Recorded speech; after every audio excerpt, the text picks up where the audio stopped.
Ohisashiburi desu! Long time no see! Hope you guys have been well. We know that the last couple of videos have been pretty grammar intense, so today we'll be holding back and focusing on some other things. Keep studying and practicing the content of the grammar card that we've covered up until now. And as always, take these lessons at your own pace, review the sections as you need, and feel free to ask us questions in the comments. Ganbarimashou! The goal for now is to give you the basic rules needed to start speaking Japanese. The sooner you can start speaking on your own, the better. Even if you'll make mistakes, it's the practice that's important. So far, in our study of the grammar card, we have covered the harder sections first. This video will cover the easier section to give you a bit of a break. This section is miscellaneous but useful information for speaking Japanese. We'll have resources linked in the description if you want an in-depth study on these topics. Let's take these one by one. Let's start with some numbers. This column has the basic numbers for counting in Japanese. 1, 2, 3, 4 or 4, 5, 6, 7 or 7, 8, 9, 10. Then hundreds start with 100, thousands are 10, and the 10,000 unit is man. I'm sorry I don't know how to make a bunch of numbers fun because personally I don't really like numbers or math, so I don't know if that's allowed because I'm Asian. But anyway, here's a list of a lot of other numbers with some points of interest highlighted. From 11 to 19, the numbers are just like saying 10 and 1. 10 and 1 is 11, and so forth. So it goes 11, 12, 13, 14, 15, 16, 17, 18, 19. The tens are all just the cardinal number plus 10, so 20 is 2 tens, 20, and so forth. 20, 30, 40, 50, 60, 70, 80, 90. And that's pretty much the rule for everything else too. Let's look at the section highlighted in green. 10, 100, 1000, and ichiman. You'll notice that the only one that has ichi is ichiman.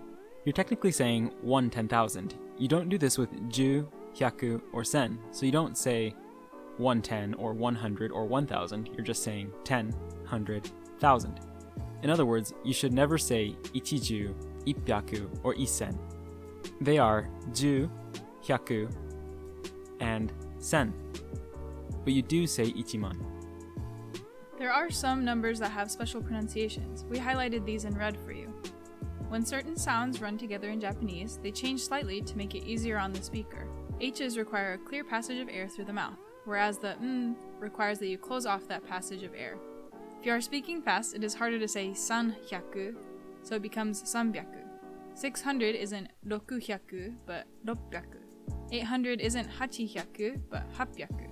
Instead of saying 3000 for 3000, it's 3000. And 8000 is not 8000, it's 8000. You can see that they get a little bit shorter and thus easier to say. For the blue numbers, let's look back at the column. When counting in Japanese, 4 and 7 are usually shi and shichi. But shi is the pronunciation for this kanji, which means death. Shichi also has a negative connotation, so the alternatives yon and nana are used in everyday life more frequently. There are cases where shi and shichi are used, but we recommend you just learn to use yon and nana more often and find the exceptions as they come up. Then we have the days of the week. We just recently watched Avatar again, so we thought we'd include it in our teaching. Monday is Getsuyobi, which means moon day. Tuesday is fire day, Kaiobi. Wednesday is water day, Suyobi. Thursday is tree day, Mokuyobi. And Friday is gold or money day, Kinyobi. Saturday is earth or dirt day, Doyobi. And Sunday is Sunday, Nichiyobi. Air day used to exist, but when we needed it most, it vanished. Typical. Next column is all about counters. We kinda use these in English when we say things like, give me 3 things, 4 pieces, 2 clumps, 5 bundles, or 3 stacks, and so on. In Japanese, the most generic is the tsu counter. You can count ideas, servings of food, and other items if you're unsure of a more suitable counter for them. 1つ、2つ、3つ、4つ、5つ、6つ、7つ、8つ、9つ、to. There was an older system for counting past 10, but we won't cover that here. In modern Japanese, for counting generically past 10, you can just say the number and then the thing you're trying to say. So if you need 13 reasons, it would be 13 no ryu. Here's a short list of some other common counters. For people, one person is hitori, two people is futari, and 3 and up is just the number plus nin. So 3 is sanni. And you could even say numbers like 200,000 people. Or in this example, you could say 20만 nin already with an okunin more well on the way. Flat and generally squarish or circular-ish things, like paper, CDs, credit cards, or pancakes, are things that can be counted with the number plus mai. So this would be 1mai, 2mai, 3mai, 4mai. Books are counted with number plus satsu. 8 books are hassatsu because the hachi and satsu run together in speech, so you get hassatsu, and sansatsu for 3. Cylindrical or otherwise long and narrowish objects are counted with number plus hon. 1 pencil is counted ippon. The ichi and hon are running together to make ippon. 3 bottles are counted sanbon. Ko is mostly for smaller, 3-dimensional objects, like apples, rocks, and balls. Generally, it has a round-ish feel to it, like you're talking about something that is round, but not exclusively. So one of these would be ikko. Ichi and ko running together to make ikko. And 4 balls would be yonko. Our next column is days of the month. These are pretty straightforward as they are written on the card. Besides these listed days, other days are simply the number plus nichi. For the months, they are all just the number plus gatsu. There was an older system for the months, but most people wouldn't know them, and the numbered system is the most common way now, so don't worry about it. To say the year, it is simply the number plus nen. So 1984 would be 1984 nen, and 2020 would be 2020 nen. Okay, this little table down here is a little complicated, but it's as hard as this video will get. The ko so ado table is a table on how to say this or that appropriately. For this segment, we have 2 people. In the city, we have Kayla, and in the forest, we have Joe. Kayla has a dog, and Joe has a cat. This exercise will be from Kayla's perspective. So Kayla is kind of the speaker in most of these.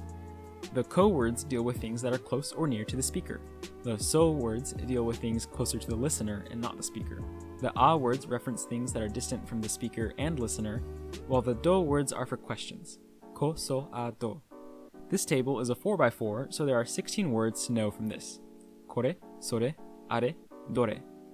Kono, sono, ano, dono. Koko, soko, asoko, doko. Konna, sonna, anna, donna. We'll give a scenario for each of these 16 words. Joe sends you a message. You see it and say, kore nani? Because it's closer to you, the message is there on your phone. You're using kore. You hear a cat meow from Joe's side of the call. You ask, sore neko? Right, the cat's over by him. Joe talks about a planet called Naboo, and you ask if it's a real place. Are honto? You ask Joe if he likes cats or dogs. Dore suki? You tell Joe you like the city. Kono machi suki? You ask if Joe likes his forest.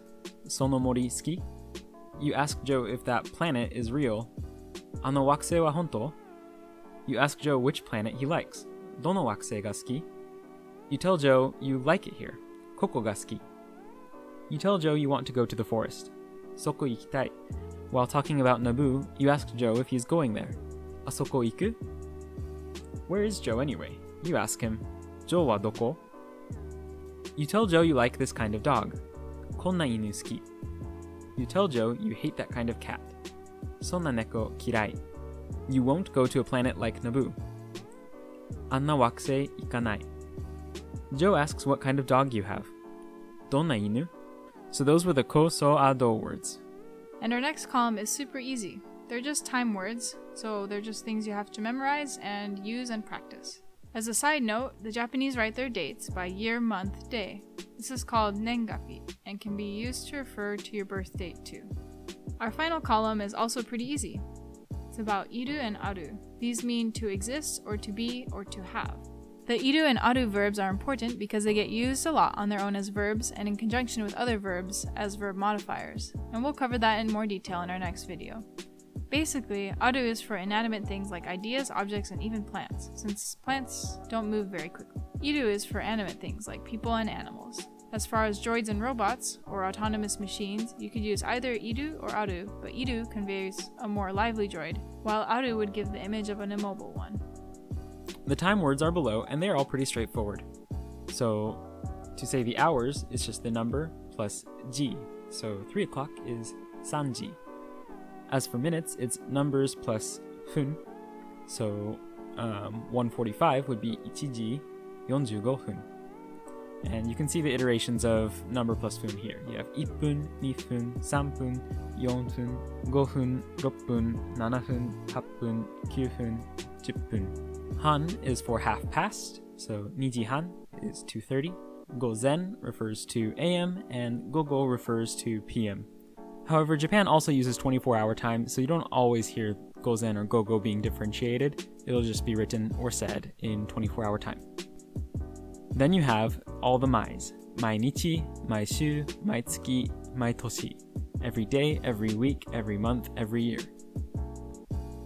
That finishes the last column for this video. We went over this whole section here.